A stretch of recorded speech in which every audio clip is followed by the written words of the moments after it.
के पाठीमागे विधानसभेत आपला बुलंद आवाज आणि तुमचं आमचं काळीच याच मैदानाला याच ठिकाणी साक्षी ठेवून आज या मैदानाला आपल्याला संबोधित करण्यासाठी येत आहे, आपल्याला वंदन करण्यासाठी येत आहे।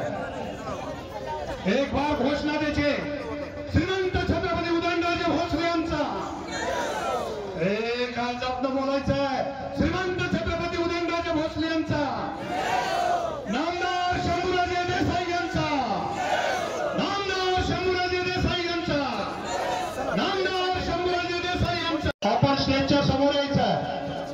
सगळ्यांना विनंती, छत्रपती शिवाजी महाराजांच्या प्रतिमेचं पूजन पुष्पहार घालून श्रीमंत छत्रपती उदयनराजे भोसले करत आहेत। नामदार शंभूराजे देसाई या पदाधिकारी पुढे या, सगळे स्थानिक पदाधिकारी या पुढे। त्याप्रमाणे मल्हारपेठ ग्रामस्थांच्या वतीने आदरणीय पालकमंत्री महोदयांचा सत्कार करण्यात येत आहे। त्यात मी व्यासपीठावरील सर्वच मान्यवरांचा महायुतीतील लोकसभा निवडणुकीच्या प्रचारासाठीचा आपला या जिल्हा परिषद मतदारसंघाचा मेळावा होतोय। सकाळपासून काळगाव कुंभारगाव भागातला, ढेबेवाडी भागातला, सुकणे मंडळातला, मारुलावेली भागातला आणि हा मल्हारपेठ भागातला आज मेळावा आहे। एका वेगळ्या राजकीय पार्श्वभूमीवरती येणाऱ्या लोकसभेच्या निवडणुकीला आपण सगळेजण सामोरं जातोय। महायुती, देशाचे पंतप्रधान आदरणीय नरेंद्रजी मोदी साहेबांच्या नेतृत्वाखाली ही निवडणूक आपण देशामध्ये लढवतोय। महाराष्ट्रामध्ये आपले नेते, राज्याचे मुख्यमंत्री आदरणीय एकनाथजी शिंदे साहेब, राज्याचे उपमुख्यमंत्री सन्माननीय देवेंद्रजी फडणवीस साहेब, दुसरे उपमुख्यमंत्री सन्माननीय अजितदादा, या तिघांच्या नेतृत्वाखाली राज्यातल्या 48च्या 48 लोकसभेच्या जागा आपण लढवतोय आणि एक उद्दिष्ट आपण ठरवलेलं, एक निर्धार आपण केलेला आहे की 48 पैकी 45 जागा या महाराष्ट्रातनं महायुतीच्या निवडून आल्या पाहिजेत आणि त्या 45 जागांमधली एक जागा ही आदरणीय श्रीमंत छत्रपती उदयनराजे भोसले साहेबांची आपल्या मतदारसंघातली असली पाहिजे। यासाठी आपण सगळ्यांनी या ठिकाणी प्रयत्नांची पराकाष्ठा या ठिकाणी केलेली आहे। मी सकाळपासून महाराज साहेबांना सांगतोय की माझा मतदारसंघ हा विकास कामाकडे बघून मतदान करणारा मतदारसंघ आहे।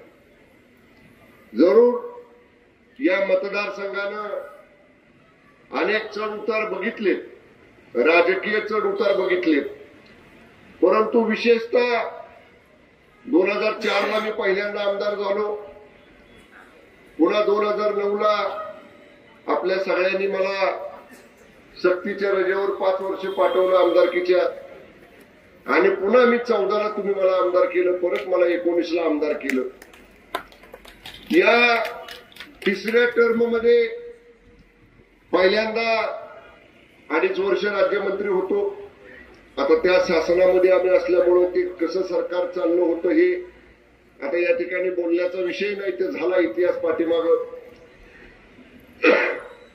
आम्ही सगळ्यांनी भूमिका घेतली की आपल्याला शिवसेना भारतीय जनता पक्षाची युतीच करावी लागणार आहे। जी युती वंदनीय शिवसेना प्रमुख हिंदू हृदय सम्राट स्वर्गीय बाळासाहेब ठाकरे साहेबांनी केली होती, जी युती स्वर्गीय अटल बिहारी वाजपेयी साहेबांनी केली होती, ही एका विचाराने असणारी युती होती। परंतु मागची 2.5 वर्ष पदासाठी म्हणा, सत्तेसाठी म्हणा, कशासाठी म्हणा, परंतु ज्यांचे फोटो लावून आम्ही निवडून आलो, ज्यांचे फोटो लावून आपण मतं मागितली, एका बाजूला मोदी साहेबांचा फोटो आपल्या 2019च्या निवडणुकीमध्ये असायचा, दुसऱ्या बाजूला वंदनीय बाळासाहेब ठाकरे साहेबांचा फोटो असायचा। लोकांनी त्या युतीला मतं दिली आणि निकाल लागल्यानंतर एकाएकी एकदम उलटी बाजूची होती, एकदम विरुद्ध बाजूची होती। म्हणजे ज्यांच्या विरुद्ध आम्ही राजकीय संघर्ष केला, ज्यांच्या विरुद्ध आम्ही टीका केली, ज्यांच्या विरुद्ध आम्ही मतं मागितली आणि ज्यांच्या विरुद्ध लोकांनी आम्हाला निवडून दिलं, त्यांच्याच मांडीला मांडी लावून 2.5 वर्ष बसायची वेळ केवळ पक्षाचा आदेश म्हणून त्यावेळी आमच्यावरती आली. मी अनेक मोठ्या सभांनी सांगितलं, 21 दिवस 2019चं सरकार बनायला 21 दिवस लागले होते. 3 वेगवेगळ्या हॉटेलमध्ये 21 दिवस आम्हाला ठेवलं होतं. प्रत्येक वेळी उघडपणानं बोलणारा आमदार मी आणि अनिल बाबर साहेब होतो. आम्ही उघड सांगायचो की आम्ही ह्यांच्या विरुद्ध निवडून आलोय. ह्यांचा आमचं खाली गावागावामध्ये वाद आहे. ग्रामपंचायतीच्या निवडणुकीला आहेत, विकास सेवा सोसायटीच्या निवडणुकीला आहेत, पंचायत समितीला आहेत, जिल्हा परिषदेला आहेत, सगळीकडे आहेत. आणि त्यांच्याबरोबर आपण कसं तुम्ही आम्हाला बसायला सांगताय, हे आम्हाला मान्य होणार नाही. आमदार आम्ही दोघं होतो, 4 झाले, 10 झाले, 15 झाले, 20, 25 आमदार. आम्ही सांगत होतो की ही महाविकास आघाडी करू नका. आपल्याला जे काय तुम्हाला वरच्या पातळीवर चर्चा करायची ती करा, पण भारतीय जनता पक्षाचं आणि शिवसेनेचं सरकार महाराष्ट्रामध्ये आलं. 2 दिवस अगोदर आम्हाला बोलवलं. उद्धव साहेबांनी सांगितलं पक्षाचा आदेश तुम्हाला मानावा लागेल. मी निर्णय घेतलाय, आपल्याला पवार साहेबांच्या बरोबर आणि काँग्रेस बरोबर सरकार करायचंय. आता मला सांगा, इथं तुम्ही बसलाय, एखादा आदेश मी तुम्हाला दिला, गपगुमान तुम्हाला सगळ्यांना ते ऐकावं लागतं. बाबा साहेबांनी सांगितलं म्हणजे आपल्याला ऐकलं पाहिजे. तसं आम्हाला त्यांनी सांगितलं, मी निर्णय घेतलाय, माझा आदेश आहे तुम्हाला, तो आमदारांना सगळ्या मान्य करावा लागेल. आम्ही गपगुमान सोसलं.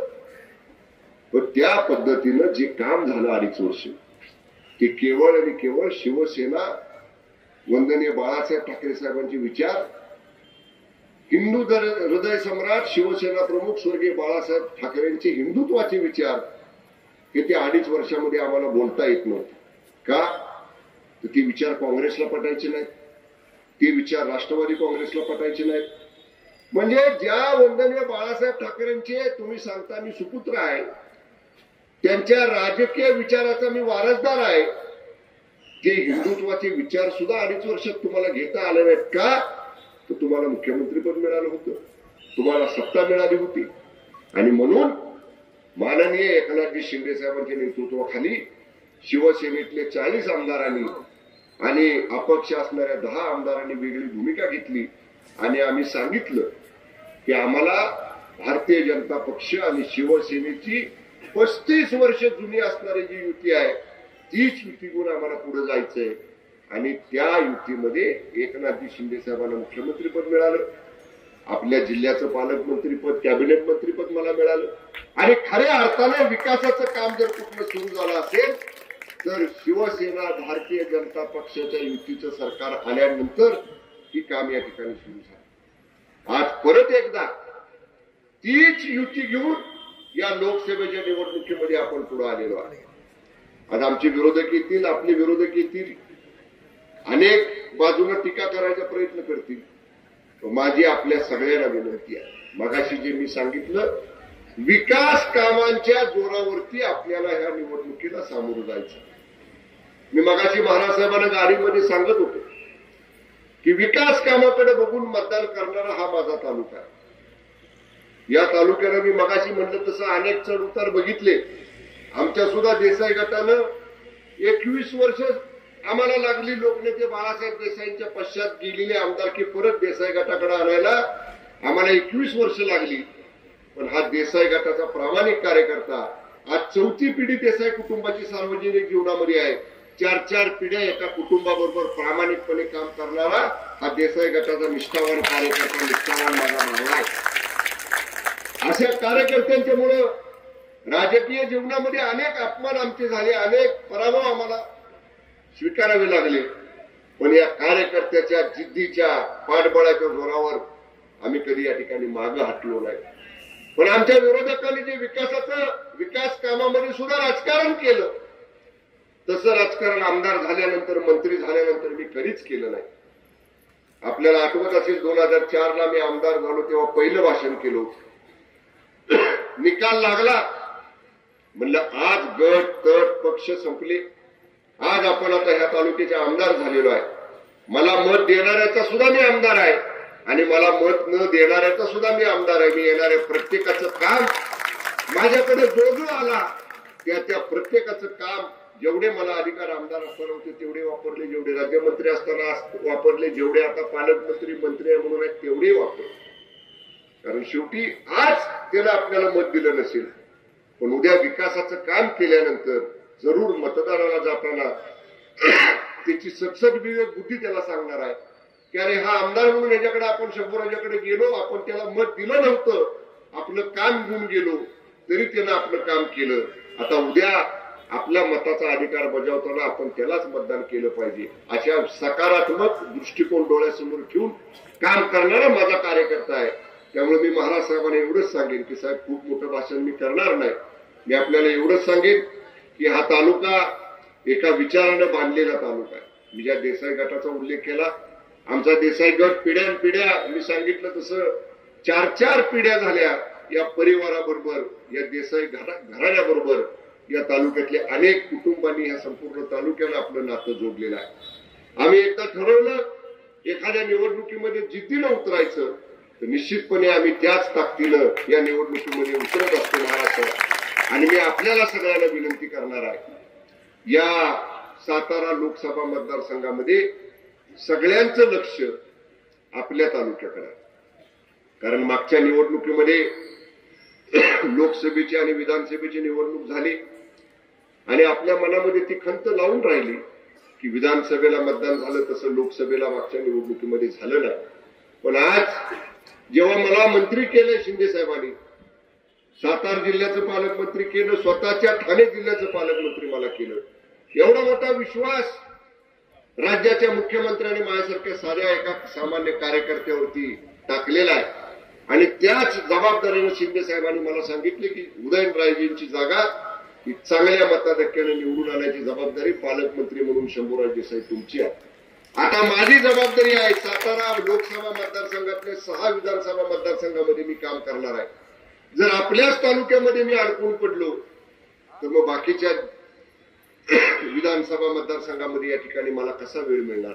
म्हणून माझी तुम्हाला विनंती आहे की तुमच्या सगळ्यांच्या साक्षीनं आज महाराज साहेबांना एक शब्द आपण सगळेजण देऊया की जसं 2019च्या विधानसभेला मला मतदान झालं तसंच मतदान या लोकसभेच्या निवडणुकीला आदरणीय महाराज साहेबांना होईल. द्यायचा का शब्द आपण सगळेजण तशा पद्धतीनं काम करणार आहे का तुम्ही? हात वर करून सांगा प्रत्येकाने की या निवडणुकीमध्ये जेवढं मतदान मला व्हायचं तेवढं मतदान आपण माननीय महाराज साहेबांना या निवडणुकीमध्ये करायचंय. या निवडणुकीमध्ये आपल्याला महाराज साहेबांचं चिन्ह हे कमळाचा, त्यामुळे शंभूराज देसाई उमेदवार आहे आणि शंभूराज देसाईलाच कमळा पुढे मतदान बटन दाबून आपण मतदान करतोय असं समजून येणाऱ्या 7 तारखेला मतदान करा आणि प्रचंड मताधिक्यानं आदरणीय श्रीमंत छत्रपती उदयनराजे भोसले साहेबांना आपण या निवडणुकीमध्ये विजय करूया. एवढाच या ठिकाणी विनंती आपल्या सगळ्यांना करतो आणि पुन्हा एकदा आपल्या सगळ्यांच्या वतीनं या मतदारसंघामध्ये महाराज साहेबांचं स्वागत करतो आणि त्याने आपल्याला संबोधित करावं अशी त्याला विनंती करून या ठिकाणी थांबतो. धन्यवाद. जय हिंद, जय महाराष्ट्र. बाळासाहेब देसाई यांना विनम्र अभिवादन करतो आणि आज या सभेकरता उपस्थित लोकशाहीतले आपण सर्व राजे, आपण वेळात वेळ काढून मला आशीर्वाद देण्याकरता शंभूराज देसाईंच्या आणि माझ्या विनंतीचा मान राखल्याबद्दल आपलं या ठिकाणी स्वागत आणि आपल्याला मनापासून आपले आभारी मानतो. व्यासपीठावरती उपस्थित असलेले या मतदारसंघाचे कार्यक्षम कार्यरत लोकांसाठी असणारी तळमळीतनं त्यांनी भरपूर कामं या संपूर्ण करून या संपूर्ण मतदारसंघाचा चेहरा बदलून टाकला असे नामदार शंभूराज देसाई, माझे मित्र भरत नाना पाटील, सट्टे सर, सावित्री बडेकर, विजय पवार, सुरेश पानसर, विजय शिंदे, सुधाकर देसाई, पांडुरंग नलावडे, अशोक डिगे, शरद बिसे, विलास देसाई,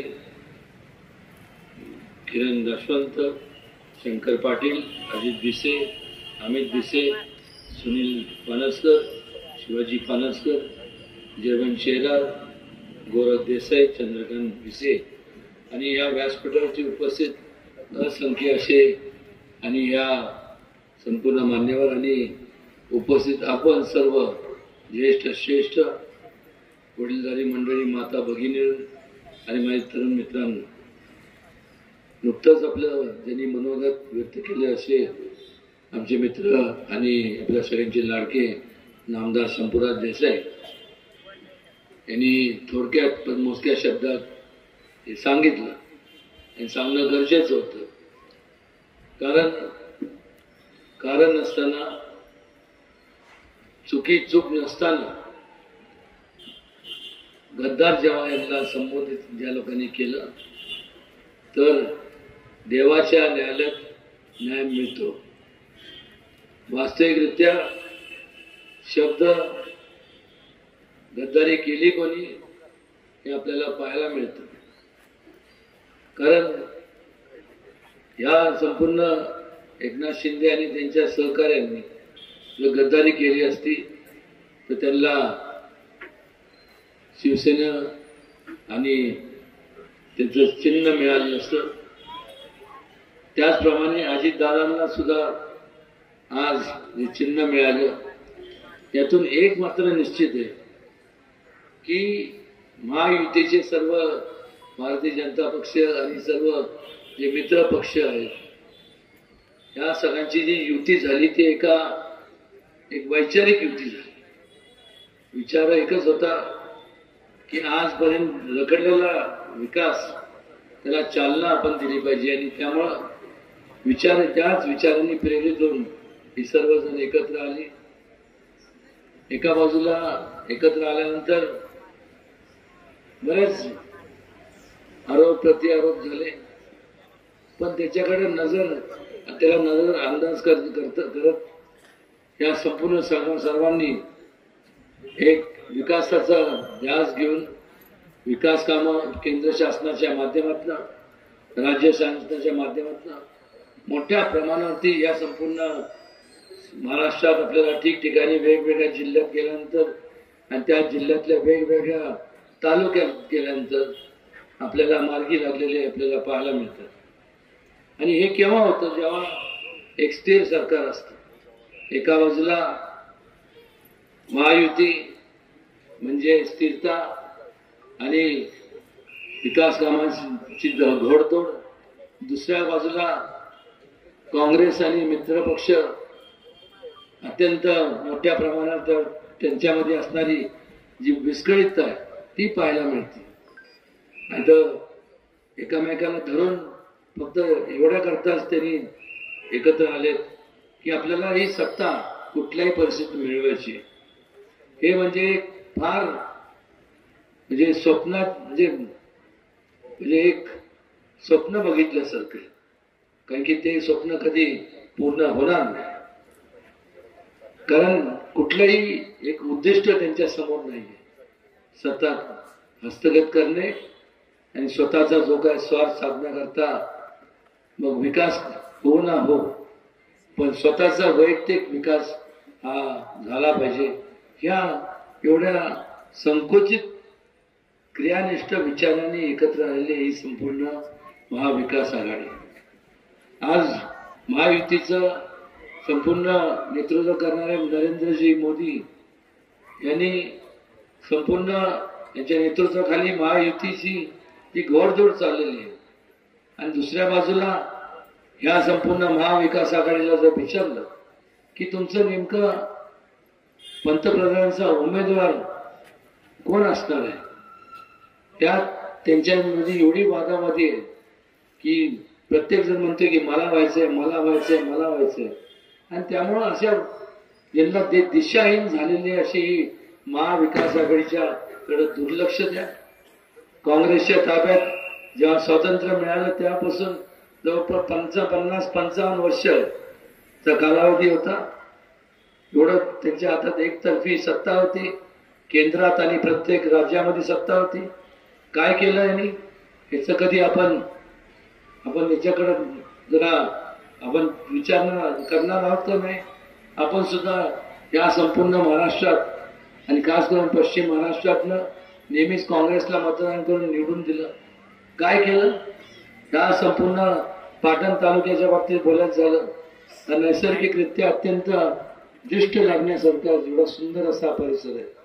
पण ह्या संपूर्ण परिसरात राहणारे जे तुमच्यासारखे लोकशाहीतले राजे आहेत त्यांच्या व्यथा देखील तेवढंच गंभीर आहे. उदरनिर्वाह करण्याकरता आज लोकांना संपूर्ण कुटुंबाची काळजी घेण्याकरता मोठमोठ्या शहरांकडे धाव घ्यायला लागते. लोक विस्थापित झाले अनेक वर्षापूर्वी. कोण मुंबईला गेला, नवी मुंबई, ठाणे, पिंपरी चिंचवड या ठिकाणी गेले आणि कशावर गेले तर अंगावरच्या कपड्यावर गेले. पण अभिमानाने सांगणं असं वाटतं की त्या ठिकाणी जाऊन त्यांनी आज एवढ्या मोठ्या संस्था निर्माण केल्या की त्याची कोट्यावधी रुपयाची उलाढाल होती. मग प्रश्न माझ्या मनात काय, शंभूराज देसाईंच्या मनात काय, सगळ्यांच्या आपल्या मनात येतो की जर त्या ठिकाणी जाऊन एवढं करू शकतच, त्यांनी एवढं शून्यातनं विश्व निर्माण केलं, तर ह्या ठिकाणी जर त्यांना आपण तशाच प्रकारच्या सुविधा उपलब्ध करून दिल्या तर ह्या ठिकाणी सुद्धा त्याच्याहून मोठं विश्व हे सर्वजण हे तरुण मंडळी जे आज आहे ते करू शकतात आणि ते निश्चितपणे करतील याची मला खात्री आहे. हे सगळं करत असताना स्थिर सरकार असणं गरजेचं आहे. म्हणजे योजना राबवल्या जातात. अनेक वर्ष ज्यांना आपण निवडून दिलं त्यांनी वास्तविकरित्या काँग्रेस पक्षाने निदान कृष्णा खोरे प्रकल्पाची योजना राबवायला हवी होती, पण ती सुद्धा राबवली नाही. ज्यावेळेस 96 साली मी जो प्रस्ताव घेऊन कैलासवासी आदरणीय वंदनीय मुंडे साहेबांकडे गेलो त्यावेळेस त्यांनी त्यांना साधक बाधक चर्चा झाली आणि ते कृष्णा खोरे विकास महामंडळाची स्थापना झाली, ज्याचा मी उपाध्यक्ष देखील होतो. कारण की अध्यक्ष हा त्या खात्याचा मंत्री असतो. असं असताना त्यावेळेस 12,500 कोटीचा हा संपूर्ण प्रोजेक्ट होता. 1-2 न तर आपल्या संपूर्ण सातारा जिल्ह्यात 11 मोठी धरणं झाली. तुमच्या या भागात तर वांग मराठवाडीसारखं धरण झालं ज्याच्यामुळं मोठ्या प्रमाणात दिलासा मिळाला. पण मधला काळ 99 नंतर पुन्हा एकदा आपणच सर्वांनी, तुम्ही लोकशाहीतल्या राजांनी कौल का विरोधात दिला मला माहित नाही, पुन्हा सगळ्यांना घरी बसून टाकलं आणि मग 1, 2, 3, 4 असे करता करता 15 वर्ष निघून गेले. ह्या 15 वर्षाच्या कालावधीमध्ये स्वतंत्र झाल्यानंतर जे आजचे सध्याचे महाविकास आघाडीचे उमेदवार आहेत हे त्यावेळेस त्यांच्याकडे सिंचन खातं त्यांच्याकडे होतं, इरिगेशनचं खातं त्यांच्याकडे होतं. या 15 वर्षामध्ये त्यांनी 1 रुपया सोडून द्या, 1 पैसा सुद्धा ह्या जे कामं कृष्णा खोरे प्रकल्पाचे रखडलेले होते त्याच्याकरता 1 पैसा सुद्धा दिला नाही. आणि आज या ठिकाणी येत असताना ठिकठिकाणी उमेदवारी जाहीर झाल्यामुळं आज ठिकठिकाणी जाऊन गावोगावी जातात आहे आणि सांगतात आहे की आम्हाला हे करा, मतदान करा. कुठल्या हिशोबाने तुम्ही लोकांसमोर जाता? लोक सुद्धा आता संज्ञान झाले, लोक आता दूरदृष्टी वाढलेली. मीडिया आणि सोशल मीडियाच्या माध्यमातून लोकांना समजते तुम्ही किती घोटाळे केलेत. काल तर टीव्हीवरती संपूर्ण त्यांचं जे वाशी मार्केटमध्ये झालेला जो मुतारीचा घोटाळा, त्यांचा TDRचा घोटाळा 4,000 कोटीचा, त्याचा उल्लेख केला. तसं वास्तविक बघायला गेलं तर ही आता सध्या ही अंतरिम जामीनवर आहे. ते जामीन कधीही कॅन्सल होऊ शकतो. मला त्या तपशिलात जायचं नाही, पण हे करत असताना आपण विचार करायला पाहिजे की जे यशवंत विचार सांगतात असे महाराष्ट्राचे ज्येष्ठ नेते यांनी विचार करायला हवा होता की संपूर्ण या सातारा लोकसभा मतदारसंघातनं एक मी 2 पण म्हणते, एकच चारित्र्य संपन्न तुम्हाला व्यक्ती मिळाला नाही का? आणि मग अनेकदा तुम्ही जेव्हा यशवंत विचार सांगता, यशवंत विचार म्हणजे लोक कल्याणाचा विचार. आणि ज्या वेळेस तुम्ही यशवंत विचार सांगताना अशा लोकांना जेव्हा उमेदवारी जाहीर करता, त्यामुळं यशवंत विचारांना तिलांजली दिली यशवंत विचारांना तिलांजली दिल्यासारखं हे मला तिलांजली देण्याचं काम तुमच्या हातून घडतं. प्रत्येक वेळेस संपूर्ण दुसऱ्याचं काय जे काय असेल त्यांचं दडवण्याकरता फक्त यशवंत विचाराची घोषणा करायची. या रयत शिक्षण संस्थेच्या बाबतीत जिथं त्याचं रोपटं आमच्या आजी आणि आजोबा यांच्या हस्ते आणि कर्मवीर भाऊराव पाटलांच्या शुभ हस्ते ते लावण्यात आलं.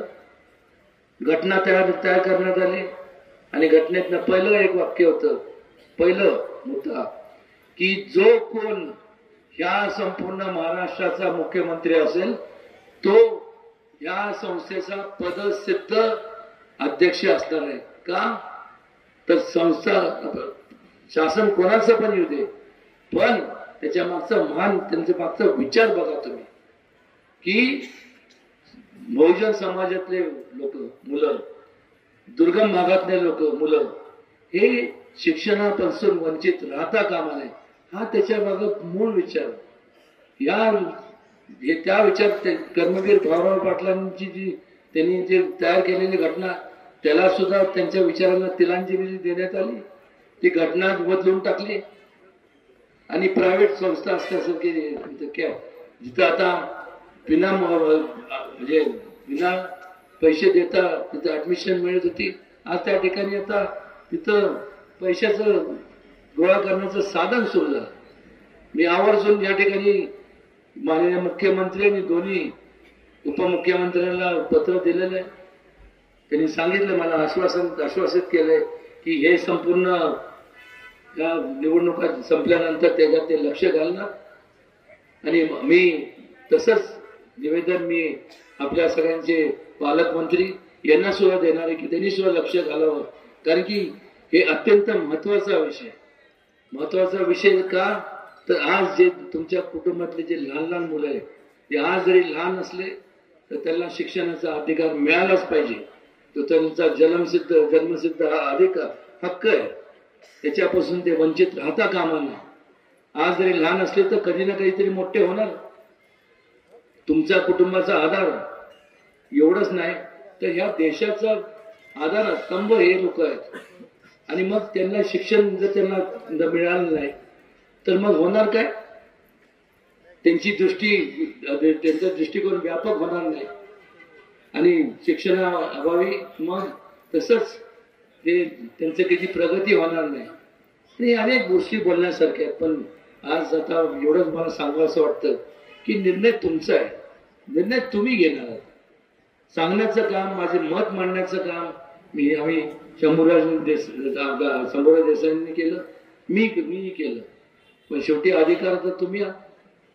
त्यांच्यासारखं आम्ही कधी विचार केला नाही की माझ्यामुळे संपूर्ण समाज आहे. आम्ही दोघं विनम्रपणे सांगतो की तुमच्यामुळं आम्ही दोघं आहोत. या ठिकाणी तुमचा आशीर्वाद, तुमचं माता भगिनींची साथ, तरुणांचं प्रेम आणि हातभार हेच आमची खरी ताकद आहे. कारण की एकत्र येऊन आपण सर्वांनी एक विकासाच्या दृष्टिकोनातून वाटचाल करू. केंद्र शासनाच्या माध्यमातून लागणारा जेवढा निधी आहे या संपूर्ण माझ्या मतदारसंघातले प्रत्येक आमदारकीच्या मतदारसंघात तो तिथं त्या मतदारसंघातल्या आमदारांना विचारून त्यांना विश्वासात घेऊन, तुम्हाला सगळ्यांना विश्वासात घेऊन हा दिला जाईल. जास्तीत जास्त अजून वेगाने प्रगती आपल्याला करायची. त्यामुळं आपण या ठिकाणी एवढ्या मोठ्या संख्येने आलात.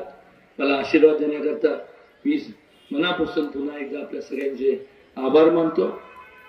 आणि एक आपण लक्षात घेतलं पाहिजे की या संपूर्ण मतदारसंघ, लोकसभेच्या मतदारसंघात